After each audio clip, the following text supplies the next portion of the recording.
cold wind slid through the cracks in Carolyn Wilson's jacket as she sank onto the bus stop bench, her backpack thudding against the side of her leg. The concrete beneath her was damp. Her hands ached from scrubbing toilets all morning at the campus gym. Her afternoon class had felt like a blur through exhaustion. Now she was waiting, not just for a bus, but for him. He was already there. Same spot, same posture. The man sat on the far end of the bench, hunched inside a fortress of tattered coats and layers that might have once had color. His face was half hidden beneath a patchy beard and the hood of a faded, fraying sweatshirt. In his hands, resting steady on his lap, sat a dull metal bowl. Empty, always empty. He never extended it, never asked, never spoke first. Carolyn had been watching him for weeks, or maybe it had only been days. Time warped when you were tired, and Carolyn was always tired. Scholarships didn't cover everything.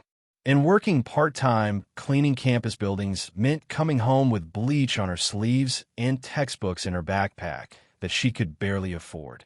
Still, she noticed him, even when the world didn't. Most people crossing that street sped up when they saw him. Some looked right through him like fog. A few grimaced like poverty might rub off if they got too close. But Carolyn always saw him, not out of guilt, not even out of pity, because something about him didn't add up. Before we continue this thrilling story, don't forget to hit that subscribe button, like this video, and comment where you're watching from. Your support helps us bring more powerful stories, and trust me, you won't want to miss them. Now, let's get into the story. She glanced down at the paper cup in her hands. Coffee, barely warm, vending machine stuff. She slid closer, held it out to him. You eat today? The man didn't lift his head. I'm fine, he said, his voice low and smooth. Fine isn't food. She nudged the cup toward his hands. He didn't reach for it. I'm not looking for handouts. It's not a handout, she said. It's extra. A lie. She'd skipped breakfast. For a second, it looked like he might refuse again. But then, slowly, his fingers curled around the cup. He brought it toward him like it might vanish if he moved too fast. That's when he looked at her. Carolyn's chest tightened. His eyes weren't lost, weren't desperate. They were sharp, focused, studying. She'd seen eyes like that before, behind podiums, behind desks, behind closed office doors. Eyes that made decisions. Eyes that remembered. Not the kind that sat on concrete with an empty bowl. You always come here? She asked, more to break the silence than anything. He didn't answer right away. Then, softly, because here, no one expects me to be anything else. Carolyn didn't know what that meant. Not really, but she felt it like a bruise she didn't know she had. The bus rumbled in the distance, tires hissing over wet asphalt. She glanced down at her watch. She still had 20 minutes before she had to clock in for her evening shift at the bookstore. You got a name? She asked, watching him sip. He gave the faintest twitch of his mouth. Not a smile. Something smaller. You can call me D. Like a nickname? Like the only part of me I didn't throw away. Carolyn didn't press. She'd learned when to leave silence alone. A gust of wind swept past them, carrying the smell of street oil and damp leaves. Carolyn pulled her jacket tighter, then reached into her bag and broke off half her sandwich. It wasn't much, just peanut butter on a bun, but she offered it anyway. He stared at it, unmoving. She shrugged. It's extra, she said again. Another lie. He took it without thanks, without eye contact. But he took it. The bus pulled up, brakes screeching, door wheezing open. Students piled in, tired chatter and headphone static buzzing through the air. Carolyn didn't move. Neither did he. Not your bus? She asked. He tilted his head. Doesn't go where I'm headed. She let out a breath she didn't know she'd been holding. Same. The doors hissed shut. The bus pulled away. The bench was quiet again. Carolyn stole another glance at him. His posture was too straight. His shoes, though scuffed, were not the kind that slept in alleyways. And his hands didn't match the rest of him. They were calloused, yes, but clean. Nails trimmed. No open sores. No dirt under the cuticles. She'd seen what street living did to people. This man didn't belong to that world. Not fully. You used to be someone, she said quietly, before she could stop herself. He looked at her again, this time longer. Aren't we all? He said. Carolyn didn't answer, because in that moment, she wasn't sure who she was either. And maybe that was why she kept sitting there, day after day. Not because he needed her, but because for once, someone looked at her without judgment, without expectation. And if he wasn't who he seemed, maybe she wasn't either. Neither of them knew it yet, but everything was about to change. The girl who had nothing, the man who once had everything, and the bench that had become a border between the world above and the one below. Rain came down in a slow, soaking mist the next morning, turning the pavement dark and the trees into dripping silhouettes. Carolyn sat on the same bench, coat zipped to her throat, steam curling up from a plastic soup container balanced on her knees. Beside her, Mr. D held the same posture he always did, hunched, still, distant, but he didn't flinch when she passed him the lidless cup. Chicken and rice, she said. I borrowed a stove I wasn't supposed to touch. If you die, I take no responsibility. A faint smirk flickered across his face. I've eaten worse, he murmured, then added, thank you. You always say that like it cost you something, she said. He didn't respond, just spooned the soup slowly, methodically like it was a job. Days had bled into weeks. What started as coffee and a spare sandwich had become something like routine. She brought food. He rarely refused anymore. They shared the space between them with few words. She'd started calling him Mr. D in her head, sometimes out loud. He never corrected her. He was still a mystery, still wrapped in those same decaying layers of cloth. But Carolyn had started seeing the gaps, not just in his story, in his disguise. She noticed how he watched people without watching, eyes steady alert, not hungry for help, but sizing the world up like a man used to reading rooms faster than people read books. She noticed how he never touched the ground with his bare hands, how he cleaned the spoon with a napkin she hadn't given him. He always wiped his fingers after eating, always folded the soup container before throwing it away. Where'd you learn to do that? She asked one afternoon, watching him fold the waxy container into a flat square with clean, practiced movements. He shrugged. I used to work in an office. Big one. They were obsessed with order. What did you do? His eyes didn't flinch, but something behind them shifted. Logistics, he said, moving things from point A to point B. She gave him a side glance. Like a truck driver? He didn't laugh, but she could tell he almost did. Not exactly. Warehouse. Sometimes. You're being vague on purpose. He gave her a look. So are you. That shut her up. She realized in that moment that she'd been treating Mr. D like a one-way project, as if her kindness was the whole story. But he was watching her too, listening when she spoke about class, her mother, the exhaustion that clung to her ribs like a bruise. She talked more with him than anyone else in her life, not because he offered advice, but because he never offered pity. Last night, she said once, I counted coins to buy bread. I stood there, arguing with myself over whether white or wheat would last longer if I froze it. Mr. D didn't blink.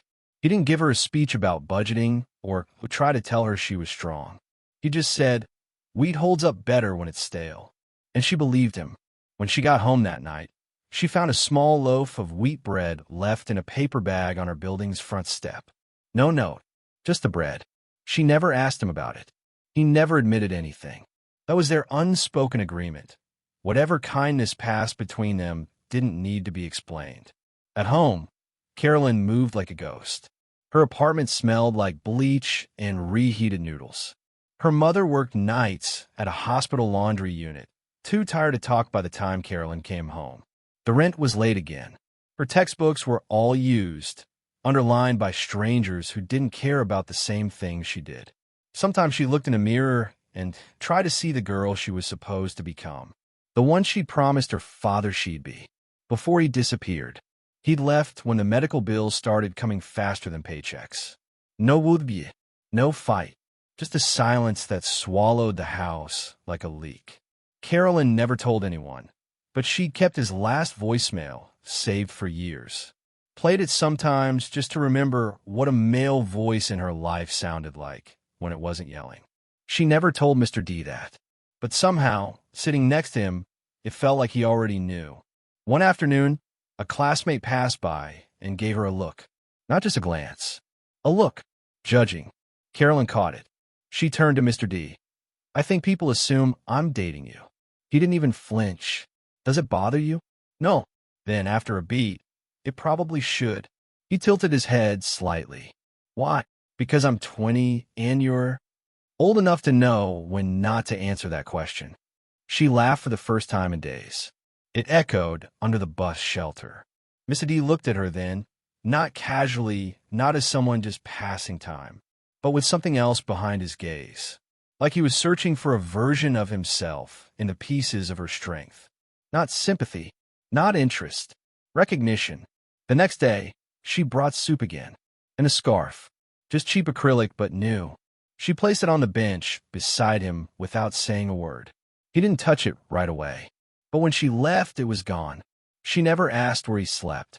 He never asked why she kept showing up. That was the secret of their silence. It wasn't hollow. It was earned. And in that silence, something began to change. Carolyn didn't notice the shift at first, but Donald did. The man who used to walk boardrooms with a steel voice and a sharper mind had spent months avoiding reflections, of windows, of himself, of his legacy. But in this girl's honesty, in her raw, stubborn grace, he began to see something he'd forgotten existed. A human center. Not his own, hers. And it terrified him. The bench was empty. For the first time in nearly a month, the space beside the bus stop sat bare. No slumped figure, no tattered hoodie, no metal bowl resting quiet in his lap. Just gum-streaked concrete and a single blackbird pecking at crumbs. Carolyn stood frozen, the weight of the soup container digging into her palm through the thin paper bag. A cold breeze threaded through her sleeves. She looked up and down the sidewalk, half expecting to see him reappear from behind the tree, or step out from the alley just beyond the bookstore across the street. But he didn't. She sat down, the silence suddenly louder than traffic. Her eyes drifted to the ground. That's when she saw it. The bowl. His bowl. Turned on its side like it had been dropped or discarded. She picked it up slowly, thumb tracing the edge. It was colder than usual. Empty, of course. It always had been. But today it felt hollow in a different way. 3 buses passed. She didn't move. On the 4th, the driver gave her a look in the mirror like she was lost. By the next morning, she was angry at herself for caring. "He's a stranger," she muttered aloud in the mirror as she wrapped a scarf around her neck. Just a man on a bench. But she still packed soup. That day she walked the block twice. Then 3 times. Checked the alleyways. Peeked behind the vending machine enclosure near the back lot. Nothing. At the taco car across from campus, she asked the old vendor who sometimes gave her napkins. "Tall man? Layers of coats?" she said. The vendor shook his head, lips pressed in a frown. "Haven't seen him.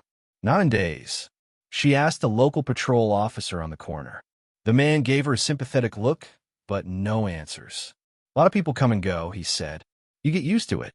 But people like him don't just vanish," she whispered. He didn't correct her. But they do. By the end of the week, Carolyn was unraveling. Her class notes went blank. Her eyes burned through lectures. She stopped checking her phone. She stopped eating lunch. Because what was the point of a second sandwich if there was no one to give it to? She told herself she wasn't spiraling, but the lie felt thin. Even the bench felt different now, like it was grieving with her. She sat there every day, watching strangers pass, imagining his voice, the quiet way he'd tilt his head before saying something that meant more than he let on. She hated how empty it felt, hated how much it mattered. She thought about the bread bag on her stoop, the scarf she gave him that vanished without a word. The time he said, "Thank you," like he meant it more than anyone ever had. And just like that, the waiting became a ritual. Every day after class, she brought something. Bread, soup, a thermos of tea. She'd sit. She'd hope. She'd leave with full hands. Hope turned into habit. Then the rain came again, a deep, cold drizzle that soaked through everything. Still, she sat on the bench, a paper bag of soup warming her hands, her coat too thin, her scarf wet and heavy, her eyes scanning each corner, each shadow, her hair stuck to her forehead. She didn't care. He'd be back. He had to be. She'd made lentil soup, her mother's old recipe. It was the only thing she could afford with protein in it. She hadn't eaten any herself, told herself she wasn't hungry. That lie was easier. The sky darkened.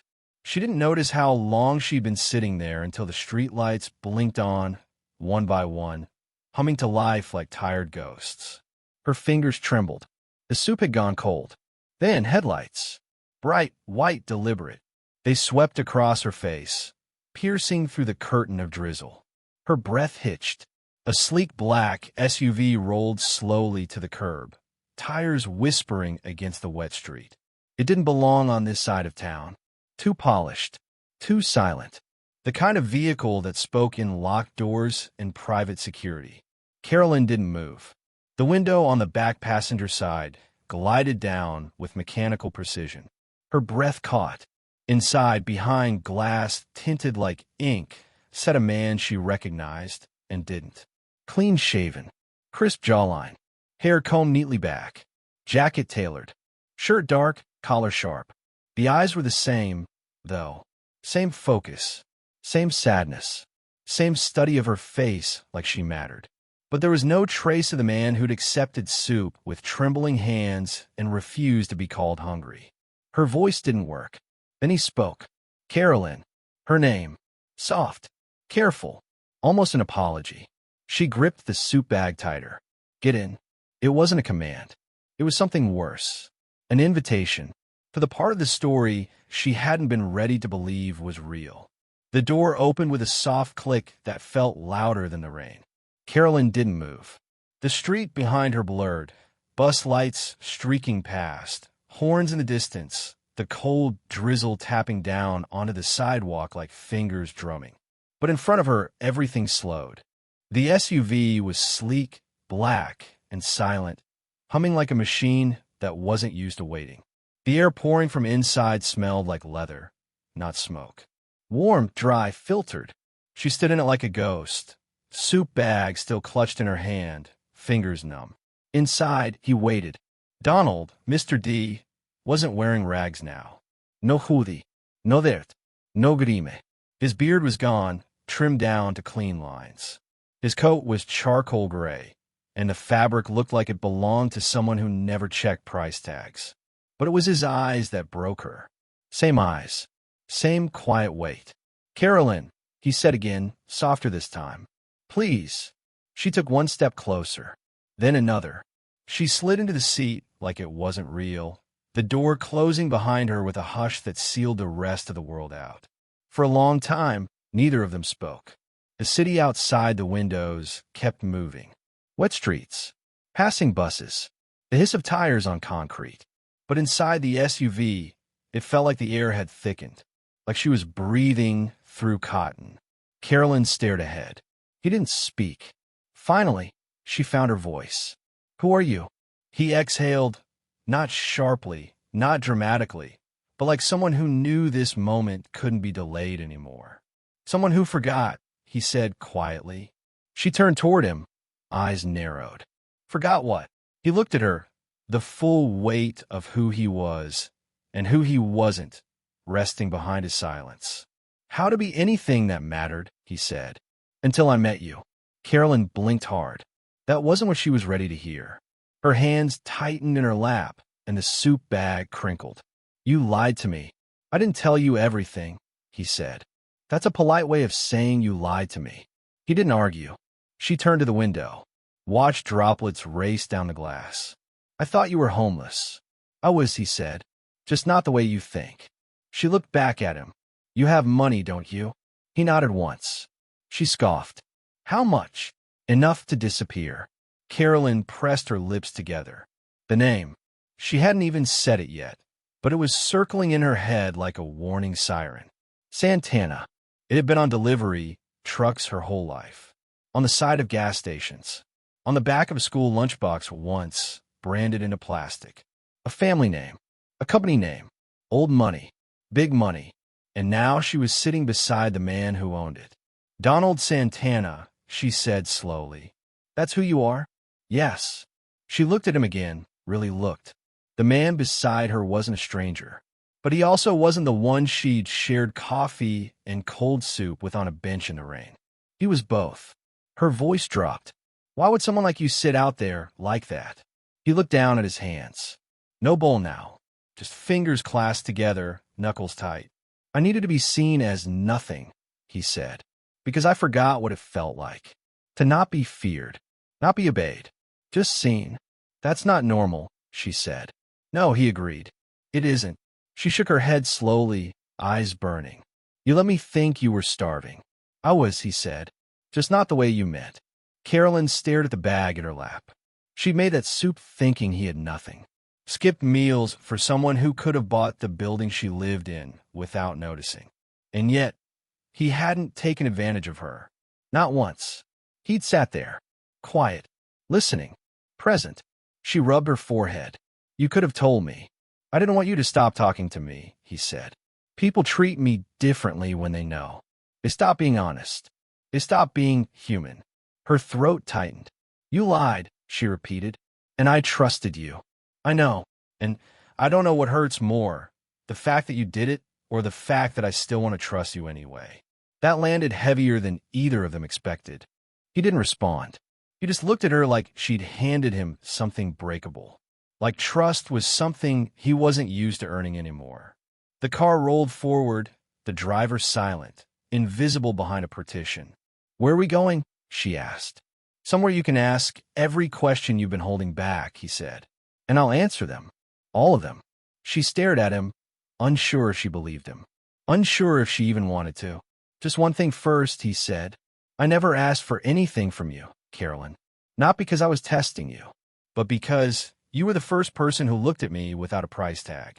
Without fear. You saw the man. And not the billionaire? She asked. He smiled faintly. No one ever just sees the man. The SUV turned left at the end of the block. Carolyn leaned back in her seat. She wasn't ready, but she didn't get out. The SUV climbed the hill in silence, its tires whispering over the smooth, private drive. Trees lined the road like bodyguards. Past the last curve, the house appeared, not a home, but a fortress made of angles and silence. Glass walls caught the moonlight like blades. Steel beams framed every edge. The kind of place that didn't need to say it was expensive. It just was. Carolyn stepped out slowly, her sneakers sinking into gravel too clean to be real. The house loomed behind sleek hedges and a black stone path. Every window glowed faintly, but the light didn't feel warm. Just efficient. Donald stood beside her, jacket buttoned, shoulders square, but quiet again. Not like the man on the bench. Not quite the billionaire either. Something in between. Come on, he said gently. Inside, the air was colder. Marble floors. White walls. A staircase that looked like it floated midair. Artwork that didn't show people, only color. No smell of food. No sound. Just their footsteps echoing through a space too large for two people. Carolyn paused by the entryway, suddenly aware of her jeans, her scuffed shoes, her backpack with a broken zipper. The air in the house didn't welcome. It evaluated. Donald turned back, saw her frozen. I know, he said. It doesn't feel real. It doesn't feel alive, she murmured. He didn't argue. They walked through the glass living room. She caught her reflection in the wall, pale, dripping from the rain, hair flat from her hood. She looked like a girl who didn't belong in any version of this story. They stopped in a room that might have been a study, or a confession box. He gestured to the couch. She sat stiffly on the edge. He stayed standing. I built this place 4 years ago, he said. Had a designer. Picked the materials. Flew in stone from Italy. It's worth more than a dozen homes combined. Carolyn nodded slowly, still holding her breath. I haven't stayed here in almost a year. Why not? She asked. He ran a hand through his hair. It was the first sign of nervousness she'd seen since the car. Because this is what guilt builds, he said. Clean lines. No corners to hide in. No warmth to trip over. She tilted her head. He looked at her. I need you to know why I left. She stayed silent. So he told her. There was an accident, he said. One of the warehouses. Heavy lift malfunction. It was labeled equipment failure in the reports. Insurance handled it. Legal departments cleaned it up. But it wasn't just equipment, he said quietly.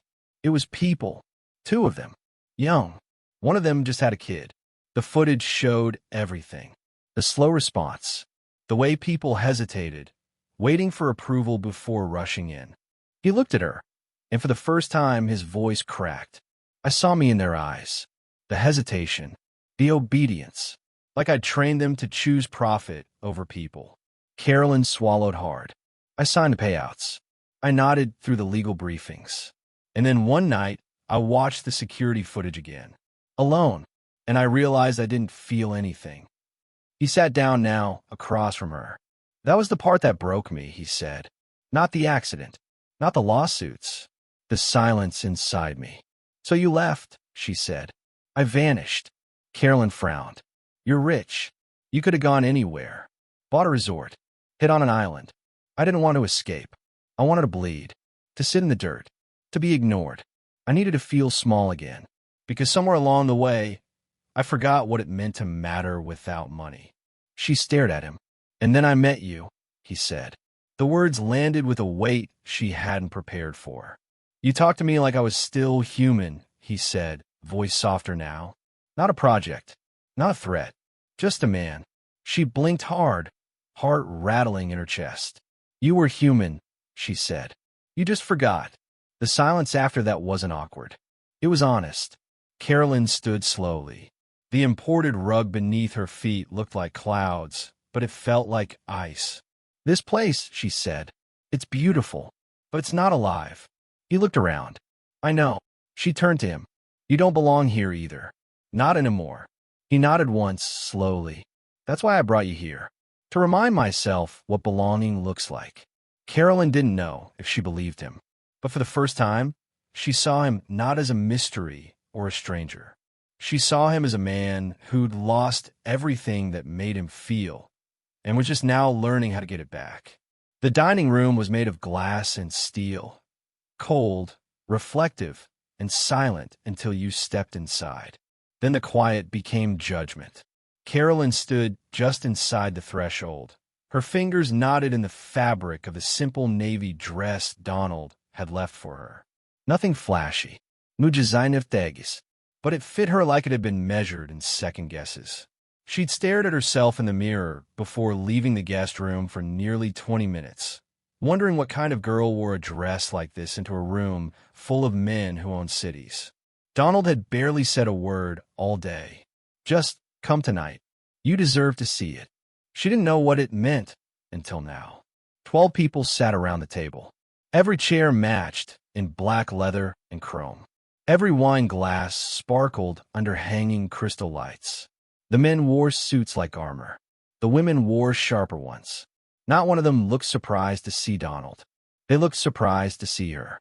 Carolyn, Donald said warmly, offering a hand. Come sit beside me. She walked forward, spine straight, heart pounding. Eyes followed her. One woman in particular, tall, immaculately put together, face pulled tight with something that looked like wealth and disdain, didn't bother to hide her curiosity. No one spoke as Carolyn sat. The sound of her chair brushing against the floor echoed like a scream. Donald raised a glass. Thank you all for coming. They clinked their wine. Carolyn didn't touch hers. The first 20 minutes passed in clipped pleasantries and strategic updates. Stocks, contracts, expansion proposals. Carolyn said nothing, head lowered, try not to flinch every time someone said the word margin like it was sacred. Then came the venom. So, said the polished woman, dabbing her lips with a linen napkin, this is what you were doing out there, Donald? The tone was soft but barbed. Donald raised an eyebrow. Collecting strays, the woman finished, smiling like a razor blade. Laughter. Thin. Cruel. Safe. Because it wasn't meant for Donald. It was meant for Carolyn. The air thickened. Carolyn's chair scraped as she stood. Donald didn't. He didn't look angry. He looked decided. "You all talk about community outreach," he said clearly. "She's the only one at this table who's ever actually done it." Silence slammed into the room like a wave. Eyes flicked toward him, then toward her, then back. He wasn't defending her. He was defining her. Carolyn's breath caught. She didn't sit. She didn't speak. She didn't have to, because he hadn't said she was a project. He'd said she was proof. The woman across the table didn't smile again. She simply blinked once, slowly, then reached for her wine like it was a weapon she couldn't throw. The rest of the night blurred. Deals were discussed, and some left early. Carolyn stayed quiet, but her pulse never settled. She wasn't used to being seen like this. Not pitted, not silenced, not fixed. She was being placed, not below them, but at the center of the one man in the room no one dared challenge. And that made her dangerous. By the end of the dinner, Donald walked her to the balcony. The city lights stretched wide below them. "You didn't have to say that," she said quietly. "I didn't say it for you," he replied. "I said it because it was true." She looked out over the skyline. "They're going to hate me for it." "They already do," he said. "But not because of what you are." "Then what?" He turned to her. "Because you remind me what I could have been, before I forgot what decency looked like." And for the first time that night, Carolyn believed him. It hit the internet at 7:42 a.m., a headline buried 3 layers deep in a local investigative blog that rarely trended but never lied. Warehouse death under Santana Holdings. New emails suggest internal pressure to suppress fault. Carolyn read it 3 times before the meaning clicked. The man who died, the one Donald had told her about with that careful tone, the one labeled an equipment failure, had a name. Luis Herrera, 23, new father, night shift loader, and son of a janitor who'd worked for the company for 30 years. Carolyn stared at the screen. The article wasn't screaming. It didn't need to. The facts landed harder than any headline could. Delay in response. Safety complaints ignored. A senior board member signing off on payouts labeled routine. Emails marked delete chain after review. Santana Holdings didn't just mishandle a tragedy. They buried it. She was out the door before she knew where she was going. The coffee shop across from Donald's office building glared in the sun, too clean, too calm. She waited until his assistant told her he was in, then walked straight past reception, straight through the glass doors. He stood by the window, phone in hand. He turned when she entered and froze. "Carolyn," he said slowly. Her voice was low, shaking. "You knew." A pause. "Yes. And you didn't tell me." "I was going to." "When?" "Before or after another dinner where your colleagues humiliate me for breathing your air?" Donald closed his eyes. "I didn't hide it. You crafted it," she snapped. "You gave me the guilt-washed version, the sanitized version. You said you left because you felt nothing, but you didn't say how much you let happen before that." He stepped forward. "Carolyn, please." She threw the printed article onto his desk. It slid, pages fanning. "His name was Luis," she said. "His father still mops your floors." "I know. Do you?" Her voice cracked. "Do you remember what it's like to be that invisible?" He looked wrecked now, but she wasn't done. "You sat on that bench, pretending to be broken," she said, quieter now, deadlier, "but you were hiding from the people you broke." That one landed. Hard.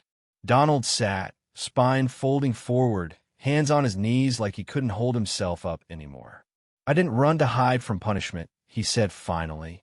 "I ran because I didn't deserve forgiveness." She stared at him, and for the first time, he looked small. Not because he was pretending, but because the weight had finally crushed him. "I watched that footage, Carolyn," he said, voice hoarse. "I watched him die, and I saw their eyes, my people, waiting for permission to act. I built a company where fear moved faster than help. I didn't know how to fix that, so I left." "You vanished," she said. "That's not the same." "I couldn't look Luis's father in the eye." "But you could look me in the eye," she said bitterly. "Because I didn't know the truth. Because I still saw you as something worth saving." His silence was the loudest thing in the room. Tears blurred her vision, but she didn't let them fall. "This entire time," she whispered, "I thought you were learning how to be human again." "I am," he said, voice barely audible. "Just not fast enough." She turned to leave. "Carolyn." She stopped at the door, but didn't turn around. "I meant every word I ever said to you," she said. "Even the ones I shouldn't have."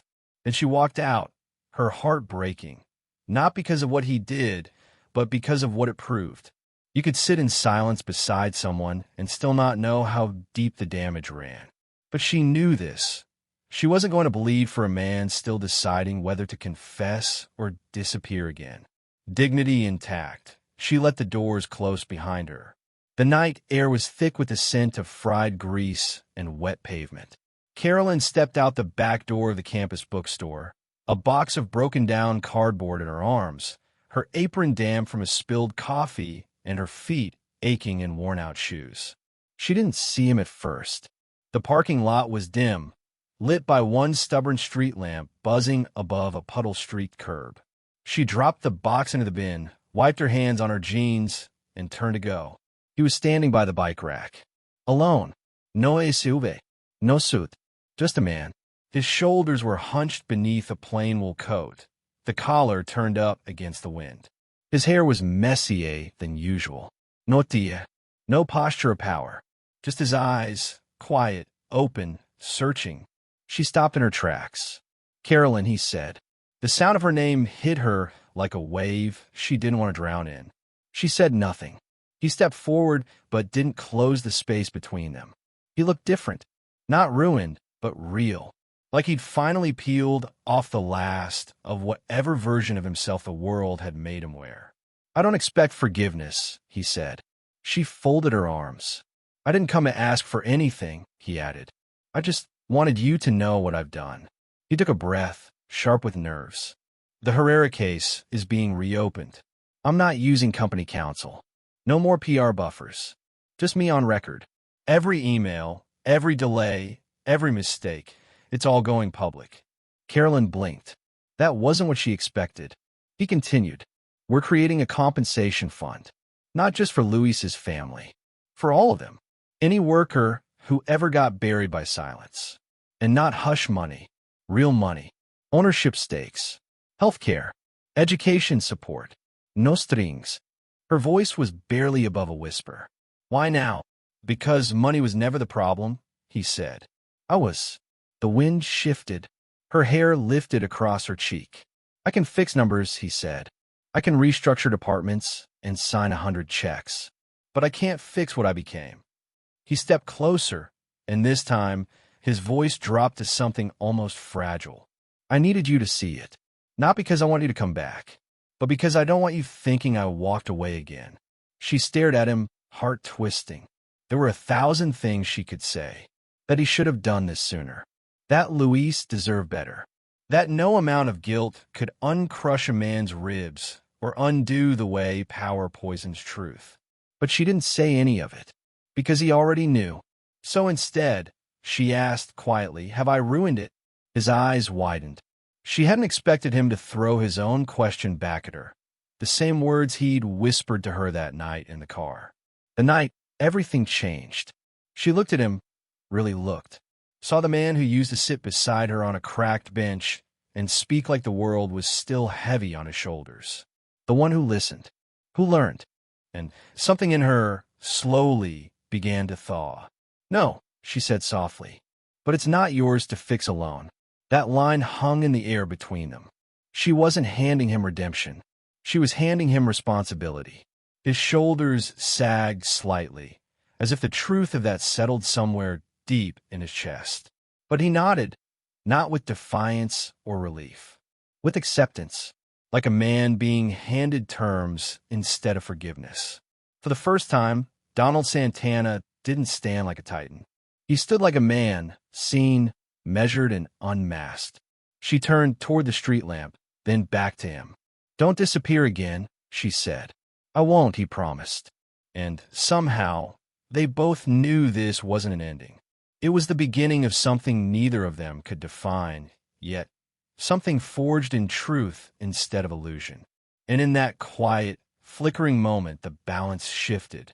The man with everything bowed to the girl who taught him what enough truly looked like. The bench had been repainted. Soft gray with new slats, smoothed edges, no longer splintering under the weight of rain and strangers. But it still sat beneath the same crooked tree, still faced the same cracked road and vending machine, still watched buses come and go, children shouting, lives passing in pieces. And now, just beneath where the armrest met the metal frame, a small bronze plaque caught the morning light, in memory of every stranger who deserved to be seen. Carolyn ran her fingers over it gently, the warmth of the coffee cups in her hands fogging up the edge of her glasses. The plaque wasn't her idea, it had been Donald's, but she'd helped write the words, and he had let her name be left off it. She preferred it that way. Morning, came a voice behind her. She turned. Donald stood a few steps away, dressed in jeans and a flannel shirt, the sleeves pushed up to his forearms. No driver, no press, no security, just a man walking to meet someone he cared about. And when he smiled, not the smirk he used to wear as armor, but something quieter, she smiled back. He sat beside her. No suit, no bowl, just one hand reaching out to take the second coffee she held. They sat in silence for a few minutes, the kind that didn't ask for words. The kind they'd learned how to share when they were still strangers pretending they weren't. A bus hissed to a stop in front of them, then pulled away. "You ever miss it?" Carolyn asked, still watching the street. Donald tilted his head. "What?" She turned to him, being invisible. He thought for a moment, then smiled faintly. "Sometimes, but only because you saw me there." She laughed under her breath. "That's still your best line." "It wasn't a line," he said. "It was the truth." Another bus passed. A child waved from the window. Carolyn waved back. "I heard the co-op plan passed the final vote," she said. Donald nodded. 300 employees now own controlling shares. The board almost choked, but I think they'll survive. "And the warehouse?" "Rebuilt," he said, with Herrera's name over the entry. His father cut the ribbon. Carolyn looked down, blinked once. "Good. You'll be done with your degree in what? 3 months?" he asked. 4, she corrected. "And don't say thanks to me. I only took your scholarship once you made it available to everyone else first." "I remember," he said, not without pride. She sipped her coffee. "You ever think how weird this would have sounded a year ago?" Donald looked around at the street, the school buses, the early sun catching on the tops of buildings. "A year ago, I didn't know what real loneliness felt like," he said. "I thought guilt was the same thing." "It's not." Carolyn turned toward him. "So what is it then?" "Loneliness," he said, "is being surrounded by people who only see your money. Guilt is knowing they're there because you taught them to." She nodded slowly. Then, after a pause, she asked in love. He didn't answer right away. Then, gently, "Love is the first voice that sees past all of it." A car honked somewhere up the block. A street cleaner buzzed down the far sidewalk. But their bench, stayed quiet. "You still afraid I'll leave?" she asked, not unkindly. He looked at her. "I'm still afraid I haven't earned staying." She placed her hand on his. Not to comfort, not to claim, just to connect. "You don't earn people," she said. "You show up. You tell the truth. And you keep showing up." Donald's hand curled around hers. A school bus passed again, and this time, the camera wouldn't linger on the gray. It would linger on the light, golden, rising, streaking through clouds that used to weigh everything down. And if there were words left as the screen faded, they'd be these. Sometimes, the richest people aren't the ones with everything. They're the ones who finally learn what enough feels like.